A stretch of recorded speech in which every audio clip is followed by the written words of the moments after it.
بسم الله الرحمن الرحیم. پرون هم تر کوم ځای ویلي پراپرټیز هم ویلي صحیح دی. نن وایو پروټیکټ ډاکومنټ. پروټیکټ ډاکومنټ کې ډېر اپشنونه دي او دا برخه کې control what types of changes people can make to this document. د پروټیکټ ډاکومنټ نه له دې ټول اپشنونو تاسو کولای شئ خپل ډاکومنټ یا کوم فایل مو چې راخلاص کړئ دا محفوظه کړئ یا پاسورډ ورکړئ یا مثلا ریډ اونلی شکل ته تبدیل کړئ. خو بل اخر ډیر اپشن لرو دا وایو. اول اپشن always open read only. دا اپشن په 2019 کې نه وای دی، په 2014 کې نشته. دلته دغه په ځای مرکز فاینل دی، دلته اول دا په 2019 کې تنه دی. څه کار کوي؟ که چیرې دا فعال کوي تاسو مخکې د چې زه دا فعال کوم دلته په متن ولیکم او د دې په خاطر چې تاسو په ورډ کې اتوماتیک متن ولیکئ، مساوي لیکئ، رینج شفت لنه صفر سره چې قوس خلاص او قوس وتړل شي. صحیح شو. اوس غواړو چې دا متن ریډ اونلی ته تبدیل کو. فایل انفو او دلته راځو ورته وایي always open read only. هر ځل چې زه ورډ راخلاصوم په کوم شکل راخلاص شي؟ په ریډ اونلی شکل. دا اوس ثبت شو. خو اوس کار نه کوي. یو ځل به تاسو فایل څنګه کوي؟ سیو به یې کوي، ثبت به یې کوي. زه به یې ډیسکټاپ پر مخ دا سیو کړم. اوس به دا فایل کلوز کړم. هر ځل چې دا فایل را خلاصوي تاسو نه پوښتنه کوي وای غواړئ چې دا فایل د ریډ اونلی په شکل خلاص شي؟ که یاس ورته وای نو اوس وروسته له دې ریډ اونلی په دې معنی چې تاسو ویلی شئ، یعنې تغیرات نشئ راوستلی. خو دلته تغیرات راځي. که زه لیکل وکم تغیرات لیکل کېږي، صحیح دی. یا مثلا یو پاراګراف زه انتخابوم پاکوم یې، دلته خو ریډ اونلی نه وایو. خو خبره دلته ده چې چیرې تاسو دا فایل غواړئ کلوز یې کوئ، تاسو ته وایي د تغیرات پکې ثبتوئ که نه یې ثبتوئ. که غواړئ چې تغییر پکې ثبت کړي نو تاسو ته به وایي چې جدا بل ځای ثبت کړه. په اصلي فایل کې باید ثبت نشي، یعنی په اصلي فایل کې تغییر نه راځي، دا جدا سیوز کېږي. که زه سیوز هم کم نو کوم فایل کې چې موږ تغییر راوستي هغه ځان ته ثبتېږي، اصلي فایل په خپل ځای پاتې کېږي. د دې اپشن وظیفه ده چې موږ ته فایل سیوز په شکل ثبتوي، نه پرېږدي چې اصلي فایل کې تغییر راشي، ځکه درته وایي ریډ اونلی. خو که چیرې تاسو بیا نه غواړئ ورته وایي چې ډونټ سیو، نو کوم تغیرات مو چې راوستي هغه نه پکې ثبتېږي، بیا فایل راخلاصوئ. اما پوښتنه هر ځل یې کوي غواړئ ریډ اونلی په شکل، او دا ځل ورته یم نو. اوس تغیرات پکې راوستی شم. مثال د پاراګراف پاکوم، دلته تغیرات راولم، خو کله چې دا کلوزوم ورته یم سیف، په همغه نامه باندې ثبتېږي، جدا نوم او ځای نه غواړي. بیا فایل راخلاصو، نو باندې کلیک کوو. که غواړئ چې بیرته غیر فعاله کوئ انفو ته راځئ، پروټیکټ ډاکومنټ او always open read only څنګه کوئ؟ غیر فعاله کوي. بل اپشن چې لرو انکریپټ وذ پاسورډ دی. غواړئ چې خپل فایل ته پاسورډ ورکړئ، بدون د پاسورډ نه څوک راخلاص نه کړي فایل. نو څه کار کوئ؟ فایل ته راشئ، انفو او دلته په انکریپټ وذ پاسورډ باندې کلیک وکړئ. پاسورډ ورکوم یو دوه درې، اوکې، یو دوه درې، دوه ځلې پاسورډ غواړي، اوکې. ولې دا برخه زیړ رنګ باندې ښکاري؟ دا معنی چې پاسورډ یې واخیسته. خو اوس پاسورډ نه ښکاري، هغه وخت ښکاري چې تاسو فایل وتړئ بیا یې راخلاص کړئ. زه به دا وتړم او دې ته به څه وایو؟ سیف. اوس که چیرې تاسو فایل راخلاص کړئ په اول ځل کې تاسو نه څه شی غواړي؟ پاسورډ غواړي. که مو یاد وي خپل معلومات لیدلی شئ، معلومات نه کار اخیستلی شئ. خو که چیرې په یاد مو نه وي نور نشئ کولی شئ معلومات ته داخل شئ، معلومات ووینئ، هېڅوک نشي کولی. خو کېږي چې بیا فایل څنګه کړي؟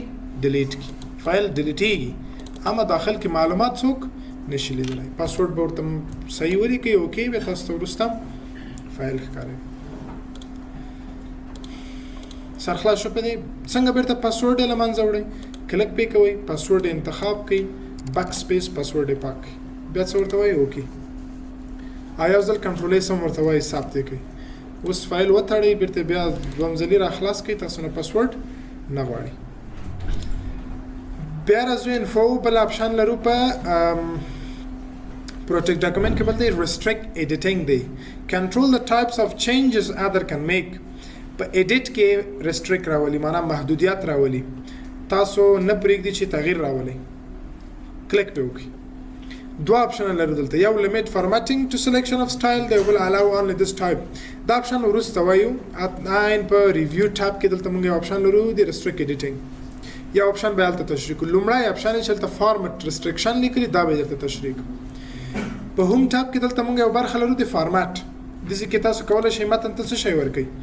بولډ یې کوئ، مثلا داسې نه سټایل ورته انتخاب کوئ، سایز مثلا غټ کوي لته زینا صحیح دی رنگ ور کوي یعنی دوه ډیزاینونه کار اخیستلی شو که چیرې غواړئ دغه ډیزاین یا د فارمټ برخه بنده کوي یعنی محدوده کوي څوک له دې نه کار وانخلي متن ته ډیزاین ورنه کړي بیا تاسو لومړی اپشن فعاله کړئ لاندې راشئ yes start enforcing protection دې کې پاسورډ ورکړئ پاسورډ زه بیا 2 ځله تکراري ورکوم اوکې ورته وایم اوس که چیرې څوک وغواړي په دې متن ډیزاین کې تغیر راولي مثال بولډ کې ایټالیک کې یا مثلا د ځینې سټایل ورته انتخاب کې رنگ ورکړي هیڅ امکان نه لري ځکه دا برخه موږ ټوله څنګه کړله محدوده کړله که څوک غواړي چې تغیر راولي نو باید څه شی یاد وي پاسورډ یاد وي انفو ته راځي پروټیکټ که دلته ورته وایي چې ریسټریکټ ایډیټینګ غواړي چې هغه اپشن غیر فعال کړي څه اپشن نشته دلته ورته وایي سټاپ پروټیکشن باید اول څه شی ورته ولیکئ پاسورډ ولیکئ اوکې وروسته کولی شئ د اپشن تاسو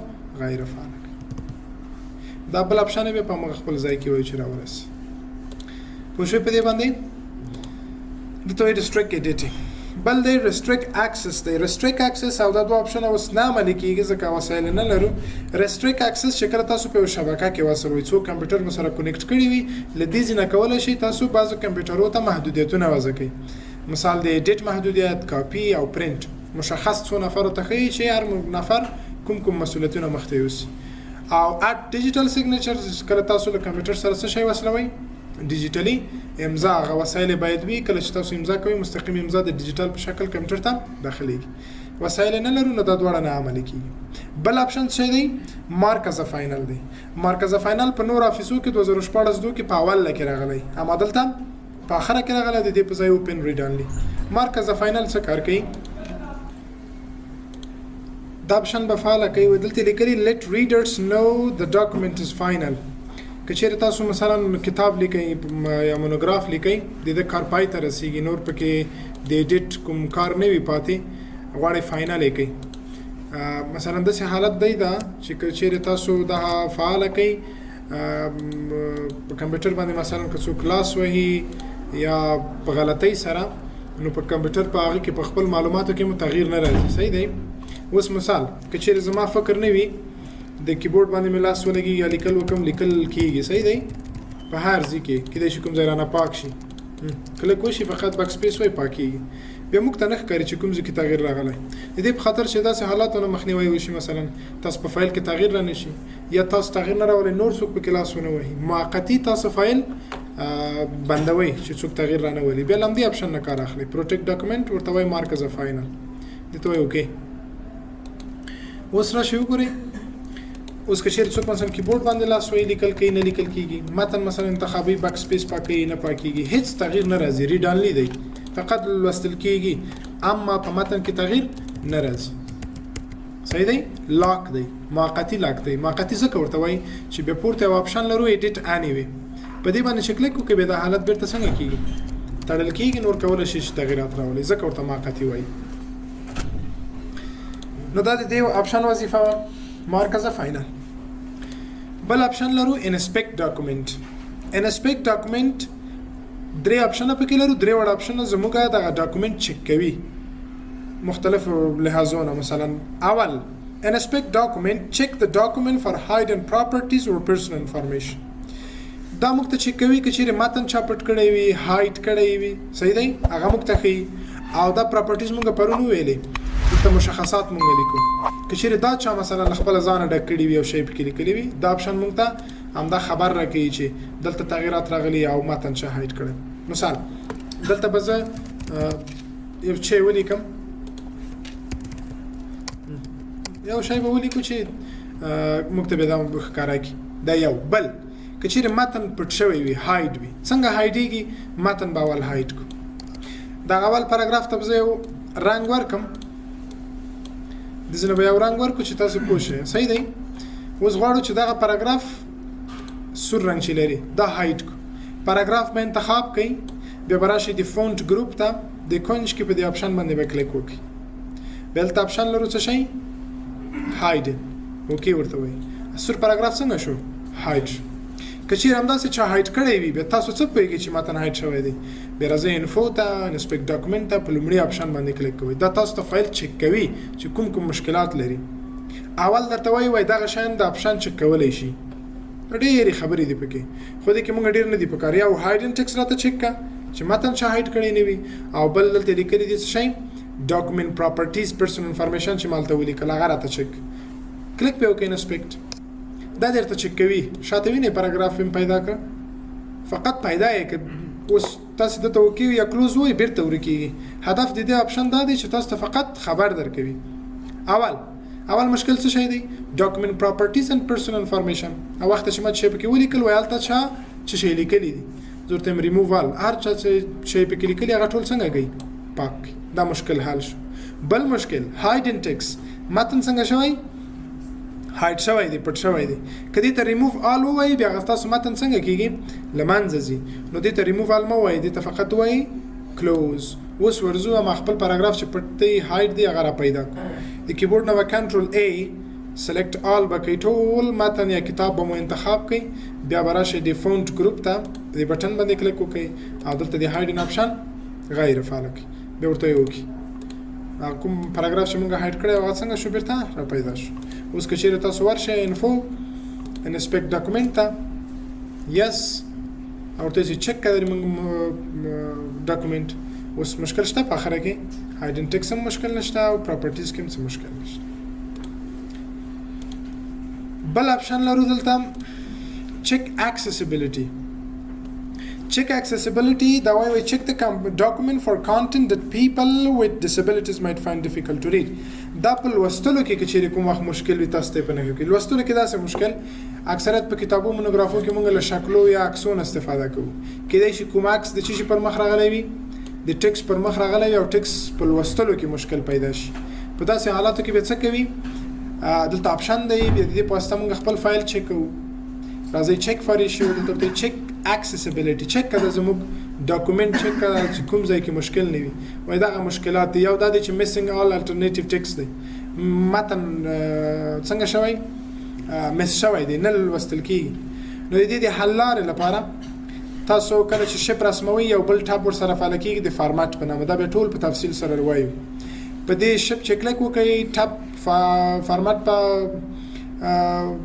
پیدا کړئ بیا راځي دلته اپشن لرو wrap text پر wrap text کې کوم اپشن انتخاب کړئ اول اپشن in line with text دا معنا ورکوي چې نشب د کوم ځای ته لاړ شي د خطو سر ته لاړ شي صحیح دی لمانځ نه لاړ شي ځکه چې بین الوستل کی اوس ویني یو مشکل حل شو بل مشکل دا دی چې شپ نوم نه لري نو تاسو په شپ باندې هاي کلیک کوئ add text ورته وای دلته نوم ورته اضافه کړئ یعنی په لوستلو کې کوم مشکل هغه څنګه شو هغه حل شو صحیح دی اوس کولای شي چې دا متن ولولئ او شپ هم موقعیت صحیح شو دا په دې صورت کې چې کچېرې مشکل نو تاسو دې اپشن په واسطه خپل فایل چک کوئ چک اکسیسیبিলিټي بل اپشن څه لرو check compatibility we check for features not supported by earlier versions of Word مثال تاسو پرونه ما هم ویلې چې موږ Word سم Word وایو 2019 وایو لدينا ټیټ 2014 لرو 2013 لرو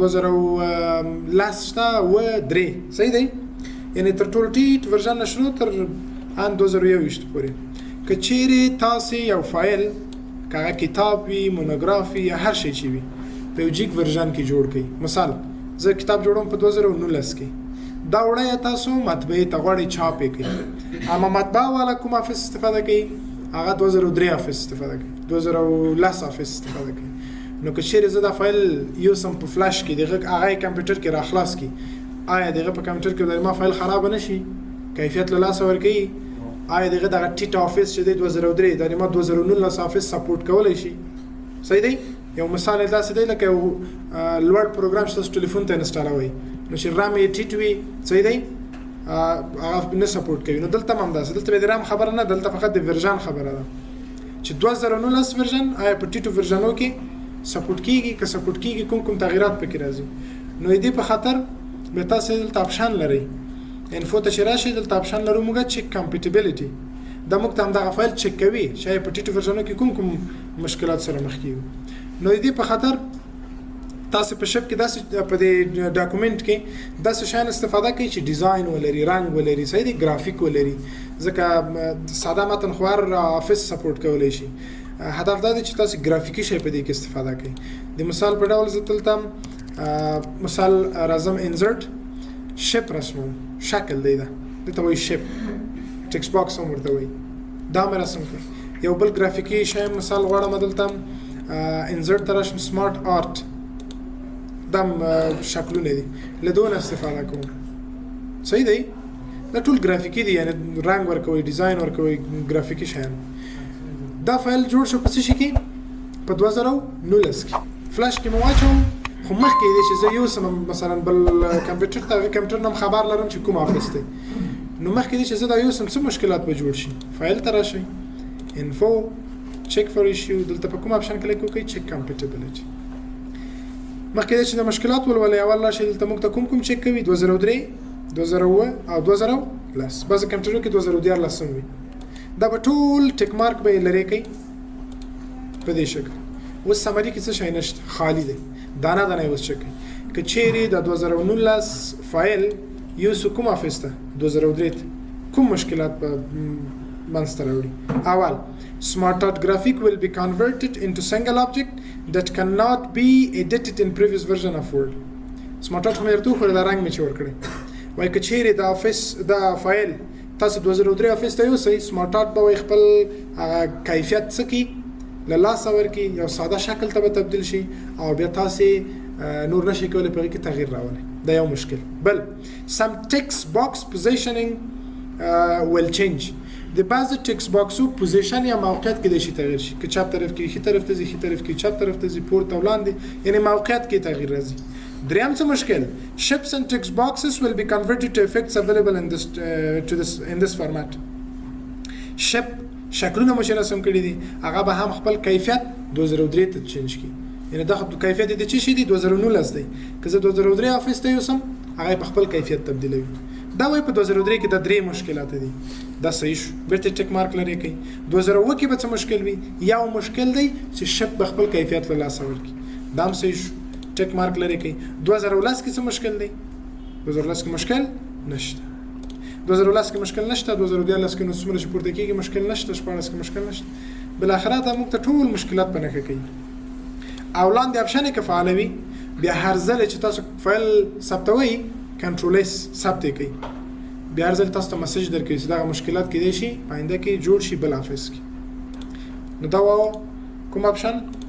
چیک کمپیټیبلیټي، چې زموږ فایل چیک کوي، د ورژن چیک کوي چې آیا په ټیټو ورژنو کې سپورټ کېږي یا هم نه کېږي. سر خلاص شو په دې انسپیکټ ډاکومنټ برخه ټول د فایل د چیک کولو لپاره. بس د نن ورځې لپاره